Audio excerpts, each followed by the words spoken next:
Bonjour à tous et bienvenue dans cette nouvelle vidéo. Alors aujourd'hui, vidéo dédiée à la BI de chez Microsoft et notamment ici à Power Query. Donc, comment essayer ici de faire une requête qui permet de combiner plusieurs classeurs en même temps. Et dans chacun des classeurs, on aura plusieurs feuilles qui vont se trouver dans un dossier. Donc comment les combiner, les fusionner et les avoir dans un seul et même tableau. Donc on va aller voir ici comment on fait pour aller faire cette consolidation, cette synthèse automatique. Et vous allez voir qu'on va faire, on va tout faire grâce à une requête Power Query sans avoir à taper aucune macro, commande, notamment. Alors je vais déjà vous montrer le fichier, donc on va ouvrir un dossier ici. Voilà, on a un dossier ici qui s'appelle combine feuille de fichier. Voilà, à l'intérieur pour l'instant on a 3 fichiers Excel. Un pour le mois de janvier, un pour le mois de février et un pour le mois de mars. Ok, je vais en ouvrir un pour regarder la tête qu'il a.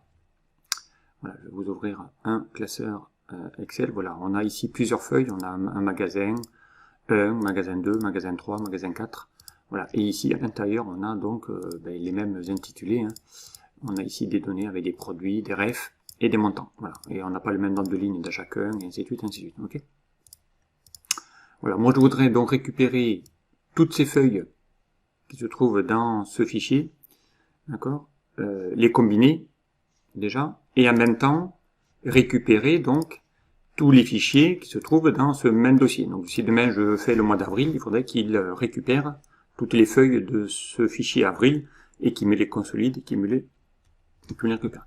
Donc on va aller voir ici comment on fait pour directement ça. Alors c'est parti, donc ici je vais insérer ça dans une feuille. Donc on va aller dans l'onglet données. Dans le groupe récupérer, transformer, on va lui dire d'obtenir des données à partir, non pas d'un fichier, mais d'un dossier, puisqu'on a les données dans un dossier. D'accord? Et on va lui montrer le dossier dans lequel il est. Donc ici, il est dans mes documents, mes exercices, on va aller dans Power Pivot, et dans Power Pivot, on a une source. Et dans cette source, on a le fameux dossier qui s'appelle combine fichiers et feuilles. D'accord? Je vais faire ouvrir. Là, il va commencer à lancer l'éditeur Power Query. Voilà, là, il vous montre les 3 fichiers qu'il voit. Fichier janvier, février et mars, avec ici les données. Nous, on va pas combiner encore, on va pas charger, on va d'abord transformer, puisqu'il va falloir qu'on récupère plein de choses. On fait transformer les données. Donc, à ce stade-là, donc on va avoir ici Power Query qui va apparaître. Ok, qui va déjà essayer ici de récupérer mes sources. Okay. Où ici on a ici les données où se trouvent mes fichiers. Ici on voit bien que quand on va dans le colonne content, on a ici 2 petites flèches et ça vous montre ici les fichiers. D'ailleurs ici il vous dit que ça concerne des fichiers. Voilà, on a le fichier de février, on a le fichier du mois de mars et on a le fichier. Donc il faut déjà dans la première étape récupérer tous ces fichiers avec leur contenu puisque c'est à l'intérieur et en même temps leur nom. Donc pour ça, on va sélectionner les 2 premières colonnes, parce qu'on aura besoin que c'est des 2. Le reste, c'est que l'extension, la date, voilà, il vous donne les propriétés du fichier. Voilà, on va faire clic droit sur ces 2 colonnes, et on va lui dire de supprimer les autres colonnes. Voilà. Donc ici, déjà, on a récupéré. On garde que la partie où il y a le content et les colonnes. Okay. Alors, donc là, on pourrait déjà, à cette étape, renommer, donc ici, on va mettre consolidation.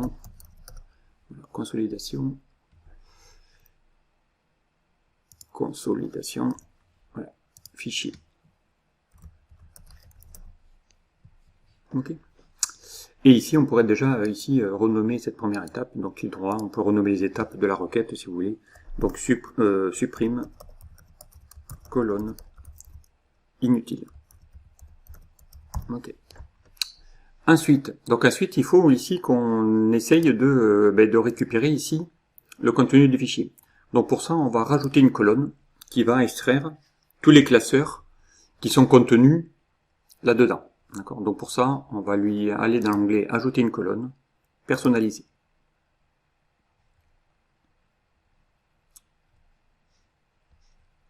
Voilà, il va vous ouvrir ici une fenêtre qui s'appelle colonne personnalisée. Et là, on va lui taper une formule. Et la formule, ça va être de récupérer tous les classeurs se trouvant dans cette colonne content. Donc pour ça, si demain il y en a une quatrième fichier, il va les récupérer automatiquement. Donc on va chercher une instruction du langage M de Power Query qui s'appelle Excel Workbook. D'accord, Excel Workbook.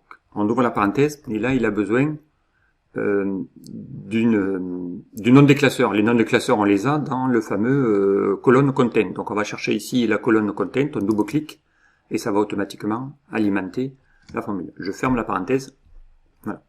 Et à partir de là, on va faire OK. Et là, on va récupérer tous les classeurs. Il a créé une colonne qui s'appelle personnalisé. Et là, on va voir que si on clique dans table, on va avoir ici le contenu. Si je développe la fenêtre, on va avoir ici le contenu de toutes les feuilles, contenu de chacune.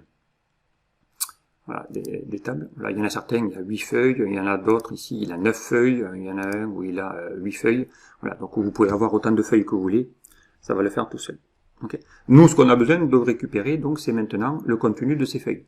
Donc pour ça, on va attraper ici les deux petites flèches et on va cliquer dessus pour lui dire de développer le contenu. D'accord? Et on fait OK. Donc là maintenant, il nous a récupéré tous les noms des feuilles que l'on voit. D'accord? Donc ici, on pourrait ici récupérer. Donc ici, on va lui dire renomme. Puis on va lui dire ajoute colonne. Ajoute colonne pour aller chercher ici les fichiers. Okay. Et ensuite, on va lui dire ici, dans celle-là, on va la renommer. Alors, lui, il est appelé personnalisé développé, mais ici, on va mettre affiche détail. Voilà, fichier. Okay. Donc, à ce stade-là, ici, on voit bien qu'on a ici, si on va ici regarder ici les tables, là maintenant, il nous a mis le contenu de chacune des feuilles. Donc ici, on va ici, il y a une colonne qui s'appelle personnaliser data, où on voit ici le contenu, voilà, des fichiers, on voit ici la table 1, on voit ici la table, on voit ici la table, voilà, on les voit ici le contenu de chacun. D'accord. Donc nous, il va falloir qu'on développe cette partie-là, mais on aura besoin aussi de garder le nom du classeur, parce que d'ailleurs on va reconstituer une date, les magasins, pour dire de quel magasin il s'agit. Donc pour ça, on va sélectionner les 3 colonnes qu'on veut garder. Les autres, on n'en a pas besoin, c'est du redondant. Donc on va faire un clic droit, supprimer les autres colonnes. Voilà, on ne garde que ces colonnes dont on a besoin. À partir de là, nous, pour chacun des fichiers qui se trouvent là, on a ici les noms des feuilles, et à l'intérieur, on a le contenu des feuilles. Donc il va falloir qu'on aille récupérer maintenant le contenu de ces feuilles. Donc pour ça, on va cliquer sur les deux petites flèches de nouveau, pour aller lui demander de développer les deux colonnes qu'on a besoin, la colonne des refs produits et la colonne où il y a les montants. Donc on va lui dire d'utiliser, ici on va décocher pour lui dire d'utiliser les noms des colonnes d'origine et pas mettre colonne 1, colonne 2, et on fait OK.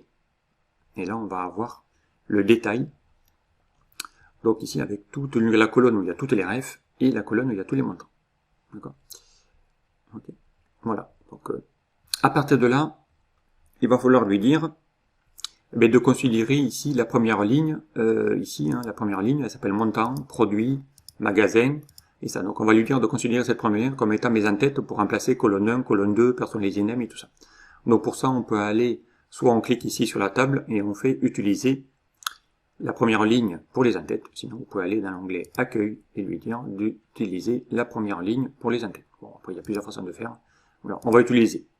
Donc voilà, hop, et là maintenant la première ligne va monter directement. Donc ici on a les montants, on a les produits, on a ici les magasins, donc là on pourrait renommer pour lui dire que ça s'appelle magasin, mais ça s'appelle pas magasin 1. Et ici on pourrait lui dire que c'est le nom de fichier. Donc ici on pourrait lui dire nom fichier. Pourquoi? Ok. Voilà ici pour mes en-têtes. Donc maintenant la prochaine étape va être un petit peu de nettoyer mes données. On voit ici qu'il y a des colonnes où il y a des nuls, il y a des colonnes où il y a des montants. Donc nous, on va se mettre ici, il suffit qu'il y ait eu des espaces, des lignes, il va mettre des nuls. Et ici, il faut qu'on retire aussi toutes les colonnes où il y a écrit montant produit. Voilà, ici on va les retrouver, hein, montant produit. Donc pour ça, on va aller dans cette colonne produit et on va nettoyer. Donc pour ça, on va lui dire, je veux pas les nuls et je veux pas la colonne où il y a écrit produit. Mais je garde toutes les autres refs. Je fais OK. Voilà, dorénavant, on a nettoyé la source. D'accord? Directement. Voilà, donc maintenant, on a presque tout notre fichier complété. Donc ici, on pourrait aussi développer. Hein, donc ici, on va mettre supprime. On va renommer. Hein, on pourrait aussi supprime colonne. Voilà. Ici, on va dire développe. Voilà. Ici, on va mettre renomme.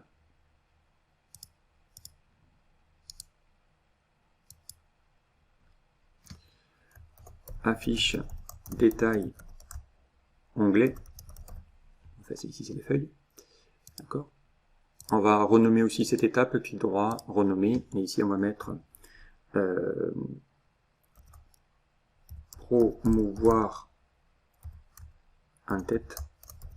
Okay. Bon là il vous a ici créé une étape qui permet de typer automatiquement des compromis, il va essayer de détecter. Pour l'instant cette étape on peut la supprimer, on n'en a pas besoin.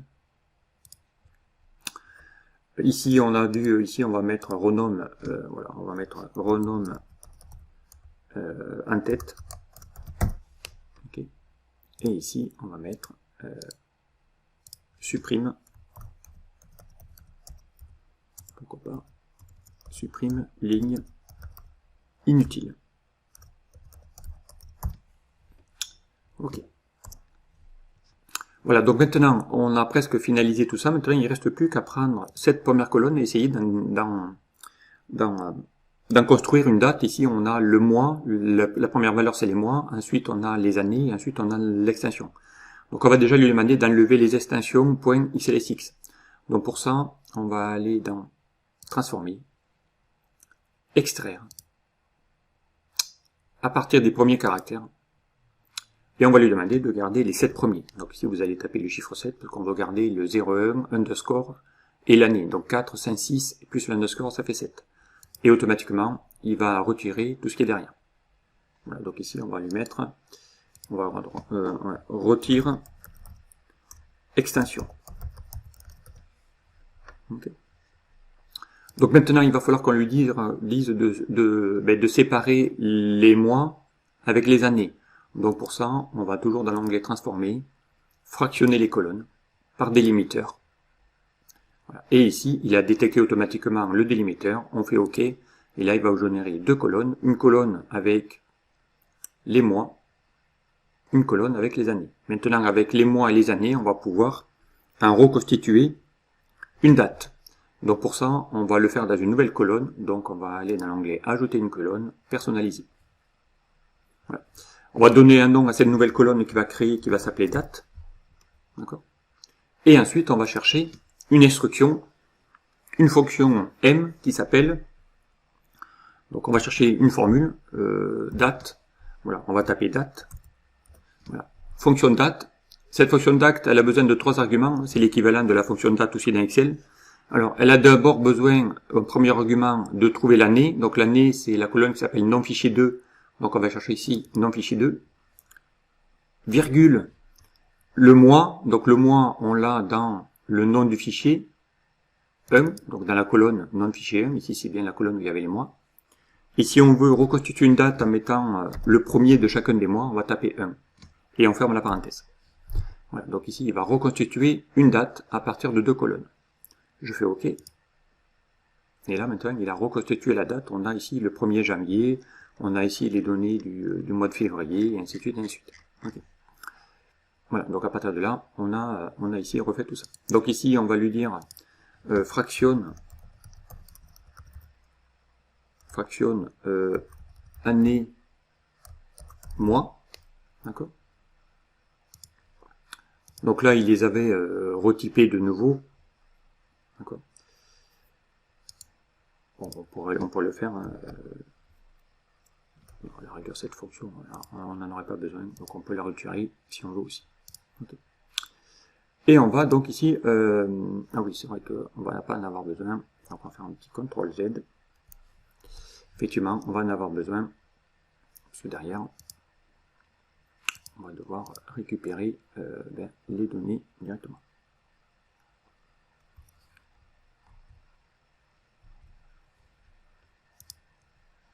Alors, donc ici, on va devoir refaire l'étape, hein, on va le mettre ici en nombre. Parce que d'ailleurs, si on veut reconstituer la date, on l'a vu, hein, donc ça arrive aussi souvent. Donc on va mettre nombre entier. Voilà. Et on va mettre ici aussi nombre entier. comme ça maintenant il va pouvoir reconstituer ma date. Sinon, donc ici on va le laisser ici champ numérique. Okay. Et ici on va lui dire d'ajouter une colonne. Donc ici on va mettre ajoute colonne date. Voilà. Comme ça au moins c'est plus explicite, on comprend ce que ça fait. Voilà, donc à partir de là, eh bien on va pouvoir maintenant juste nettoyer un petit peu les données. Donc ces deux premières colonnes, on n'en a plus besoin, on fait clic droit et on va supprimer les colonnes. D'accord, on a ici les données. On a donc les magasins, on a les produits, on a les montants. Voilà, si je veux mettre la date en première colonne, on peut aussi permuter. Donc ici on va mettre aussi supprime colonne.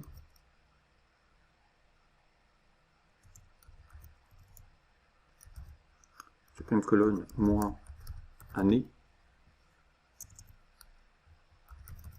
Ok. Ici on pourrait mettre on va mettre ici permute colonne date.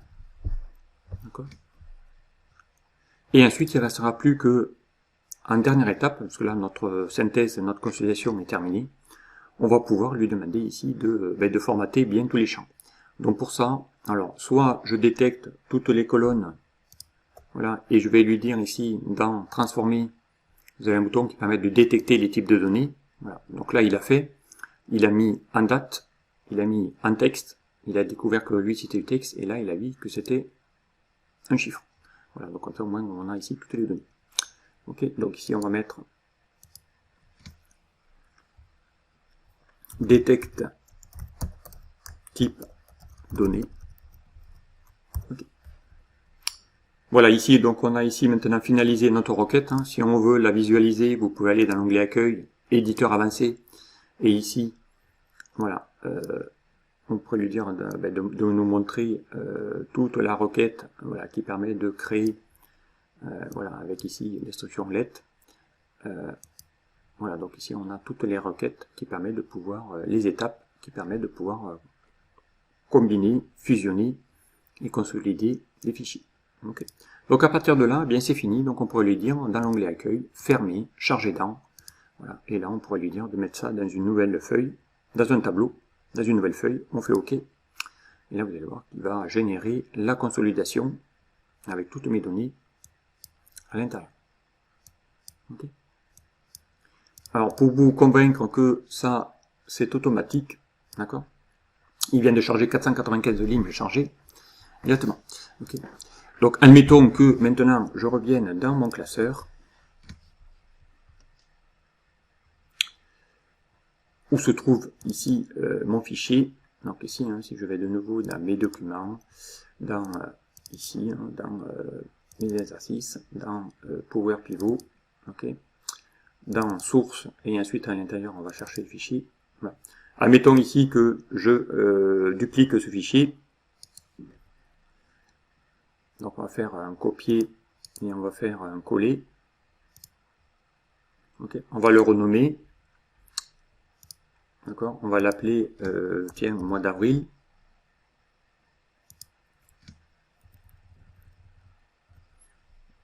Voilà. Pour ce mois d'avril, on va l'ouvrir.